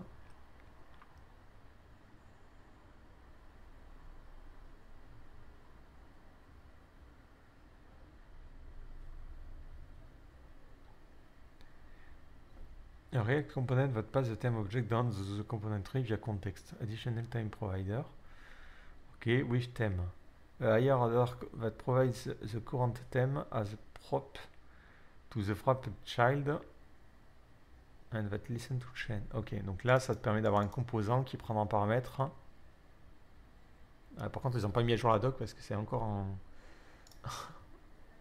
en composant sous forme de classe. Use theme, c'est un hook qui récupère le thème. Ouais, franchement, c'est tout. Il y a tout ce dont on pourra avoir besoin, hein, concrètement. Ouais, alors du coup, maintenant, par rapport à ce que nous on imagine, on va comparer notre avis avec l'avis d'Internet.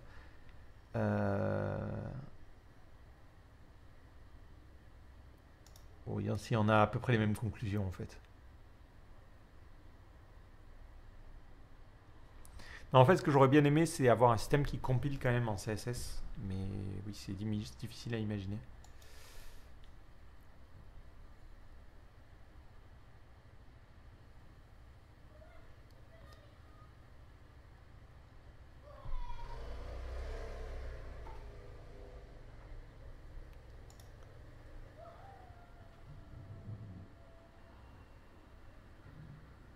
Alors l'autre truc aussi, alors là c'est plus général sur le JavaScript. Euh, je me demande comment ça fonctionne.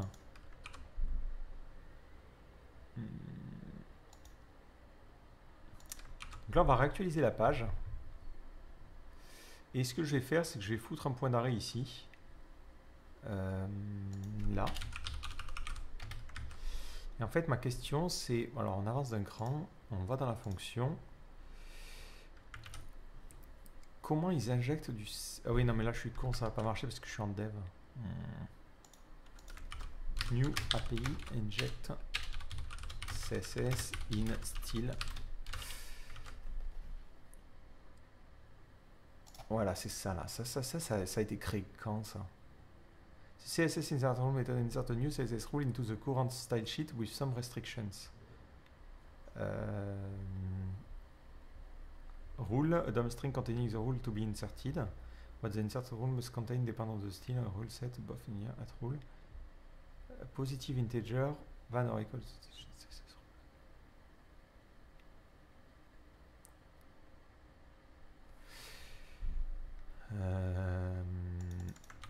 Tu veux dire que là, maintenant, là, genre en 2020, je peux lui dire j'aimerais bien que tu...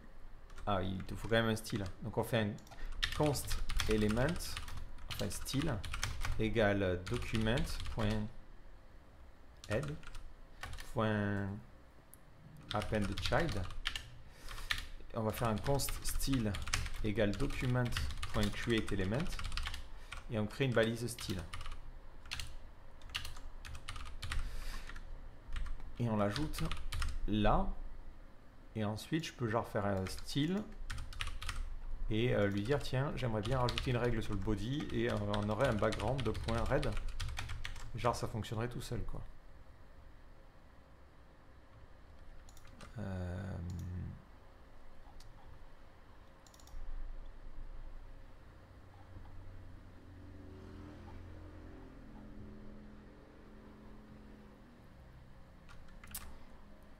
Donc j'ai bien créé mon élément style, je l'ai bien ajouté à mon head.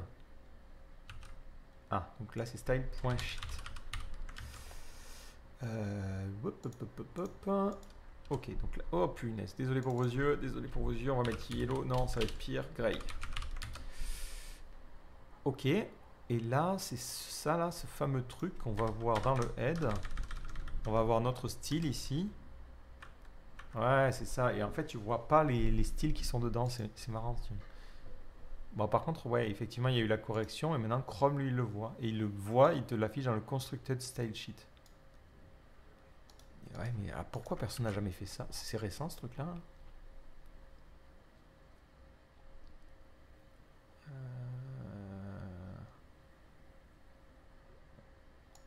Ah oui, non, oui, c'est très récent. Ça date d'IE 9. Ah, putain. Pourquoi les gens se mettent à l'utiliser qu'aujourd'hui, en fait, je comprends pas.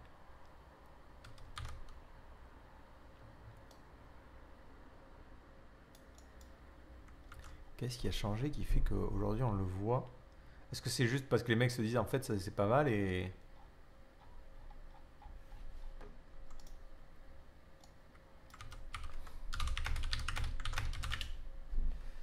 Personne ne l'avait trouvé, ouais, je sais pas. Ah, peut-être, non. En fait, peut-être aussi, personne ne s'est jamais dit, je vais rajouter des règles CSS en JS.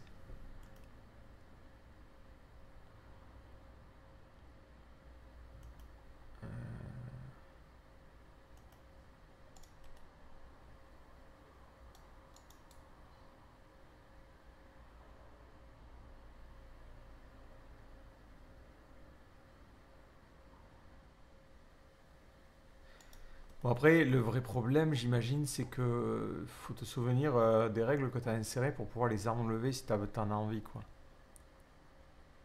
Tu as une explication au premier paragraphe de ça hein, ou de MDN? À quel endroit j'ai une explication? Alors, quelqu'un pose, est-ce qu'on peut changer la valeur d'une variable CSS avec ce truc? Oui, mais en fait, tu insères de nouvelles règles, donc il faut faire attention à ça quand même. C'est-à-dire que si tu... Si on imagine que tu crées un... Ah, du lien que je t'ai envoyé. Si tu crées un bouton qui change de thème, il faut que tu regardes en fait ne pas... On va faire un console.log style.sheet. Tu vois, il faut que tu penses à supprimer les règles pour pas en modifier.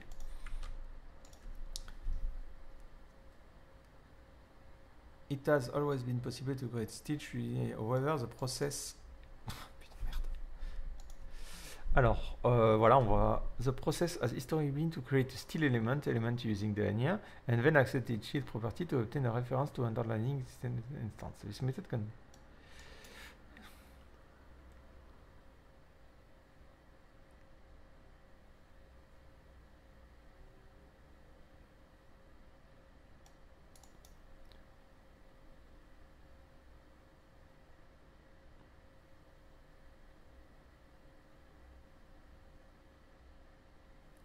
Constructable style sheet make it possible to define and prepare shared CSS style and then...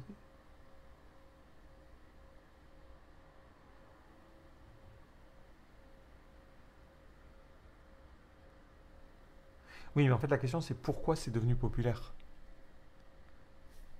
Du coup c'est nouveau.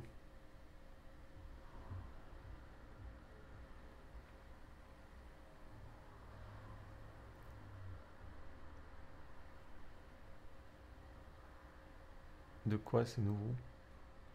Bah non, parce que si je regarde qu'un iUse, ça n'a pas l'air nouveau du tout, quoi. Si IE9 le supporte, c'est pas nouveau. Sauf si je sais pas lire, mais...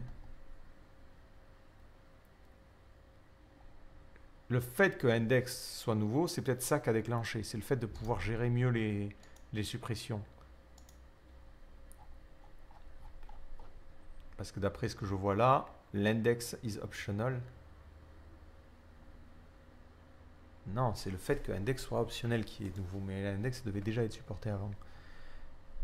Du coup, c'est nouveau. Ben non.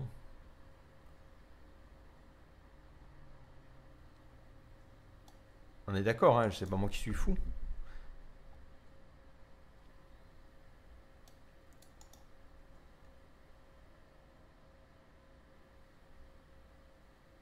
Ah ouais, non, ce qui est nouveau, c'est le constructed style sheet. Ok, on recommence. However, the process been to create a style element using document pre-created style and then access it to the sheet. Oui, mais c'est ce que font les librairies de CSS in JS en fait, c'est ça la question. Constructable style sheet make it possible to define and prepare shared CSS style and then apply the style. Ok, ouais, mais en fait, c'est pas la même chose. On parle pas de la même chose, effectivement. Parce que là, ce que tu me montres, c'est intéressant, c'est qu'on peut créer des styles sans créer l'élément style. Donc, on peut préparer en fait des objets et ensuite les injecter.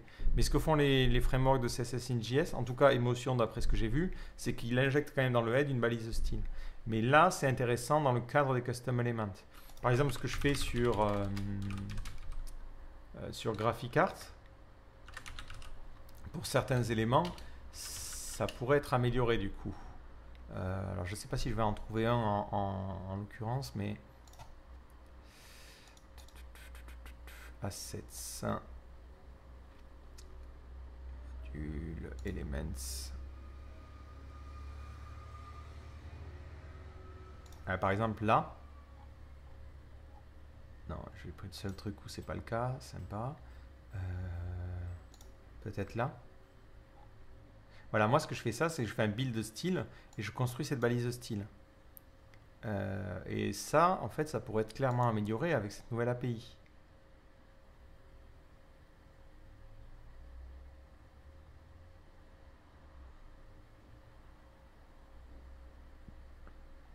C'est-à-dire que moi, je pourrais lui dire, je veux créer un nouveau sheet, je remplace les styles,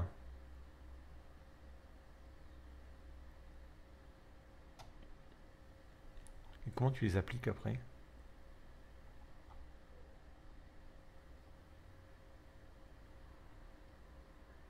Ok.